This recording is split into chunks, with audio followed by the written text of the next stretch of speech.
दोन्ही निकालातून सर्वच आरोपी निर्दोष सुटले, पण दोषी आहे तरी कोण? या बॉम्ब ब्लास्ट मध्ये जर सगळेच निर्दोष आहेत तर बॉम्ब काय स्वतःहून त्या ठिकाणी चालत गेले का? हे बॉम्ब स्वतः जाऊन त्या ठिकाणी फुटले का? नशीब किमान बॉम्ब फुटला हे तरी कोर्टात सिद्ध झालं। देशातील तमाम जनतेचं लक्ष ज्या दोन बॉम्ब स्फोटाच्या निकालाकडे होतं, त्या दोन्ही बॉम्ब स्फोटाचे निकाल मागे पुढे लागले, पण दोन्ही निकालातून सर्वच आरोपी निर्दोष सुटले। खरं तर मुंबई बॉम्ब स्फोटाचा निकाल लागल्यानंतर कुठेतरी सर्वांना शंका होती की कालचा मालेगाव स्फोटाचा निकाल देखील असाच काहीतरी लागेल। या दोन्ही स्फोटामध्ये जवळपास 195 जीव गेले, अनेक जायबंदी झाले, पण दोषी कुणीच नाही। ते निर्दोष असतील तर ते सुटायलाच पाहिजे, पण दोषी आहे तरी कोण? ज्या बॉम्ब स्फोटात जे लोक मेले त्यांच्या कुटुंबाला तुम्ही काय सांगणार आहात? या स्फोटातून ज्यांना कायमचं अपंगत्व आलं, जे जखमी झाले, त्यांना तरी न्याय मिळेल यासाठी ते निकालाकडे वर्षानुवर्षे डोळे लावून बसले होते। मुंबई बॉम्ब स्फोटात 189 निष्पाप मारले गेले, तर मालेगाव स्फोटात 6 जणांचा बळी गेला। त्या निष्पाप जीवांच्या न्यायाचं काय? या बॉम्ब ब्लास्ट मध्ये जर सगळेच निर्दोष आहेत तर बॉम्ब काय स्वतःहून त्या ठिकाणी चालत गेले का? हे बॉम्ब स्वतः जाऊन त्या ठिकाणी फुटले का?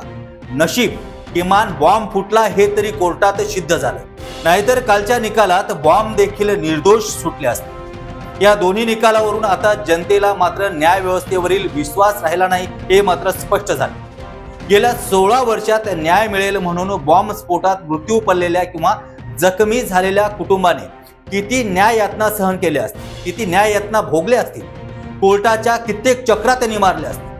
जर या ठिकाणी पकडण्यात आलेले सर्वच आरोपी निर्दोष होते तर दोषी होतं तर कोण?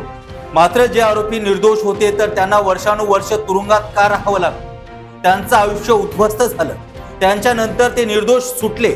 असं जरी असेल तरी दोन्ही बॉम्ब स्फोटाच्या निकालातील आरोपींची परिस्थिती सध्या काय होती? एवढे दिवस त्यांनी काय यातना भोगल्या असतील?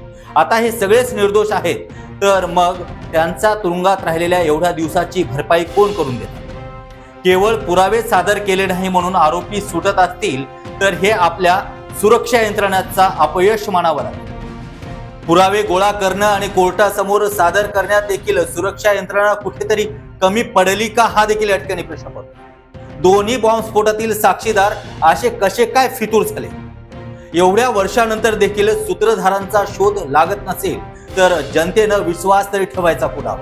काल मालेगाव बॉम्ब स्फोटाचा निकाल लागल्यानंतर आरोपी निर्दोष सुटले म्हणून राजकारणातील प्रमुख नेत्यांनी जल्लोष साजरा केला। खरं तर भगवा दहशतवाद फक्त या शब्दाला विराम मिळाल्यामुळे भाजपाच्या अनेक छोट्या मोठ्या कार्यकर्त्यांनी देखील फेसबुकवरती आनंद व्यक्त केला, पण त्या बॉम्ब स्फोटात निष्पाप बळी गेलेल्या मारेकरांची वैरी कोण आहेत? त्यांना न्याय मिळाला नाही म्हणून आनंद साजरा करण्यात आला की काय? भगवा दहशतवाद हा लागलेला डाग निघाला म्हणून आनंद व्यक्त केला जात असेल तर हा प्रश्न मात्र सर्वसामान्य जनतेला पडला आहे की ज्यांना न्याय मिळाला नाही त्यांचं काय? दोन्ही निकालामुळे देशभरातील सर्वसामान्य जनतेला मात्र आता हे कळून चुकलं आहे की न्याय व्यवस्थेत देखील न्याय मिळणार नाही।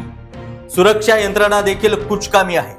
एवढ्या मोठ्या बॉम्ब स्फोटात जर आरोपी निर्दोष सुटत असतील तर छोट्या मोठ्या गुन्ह्यांचं काय? सर्वसामान्यांना न्याय मिळणार का?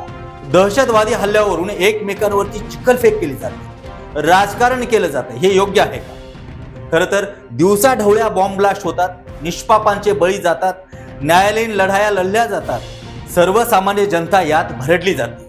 यात काय दिसते तर आपल्या यंत्रणेचं ढळढळीत अपयश ही यंत्रणांमधला राजकीय हस्तक्षेप। बॉम्ब ब्लास्टच्या या दोन निकालांनी अनेक प्रश्न देखील निर्माण केले आहेत, पण त्याचं उत्तर आता अपेक्षितच नाही।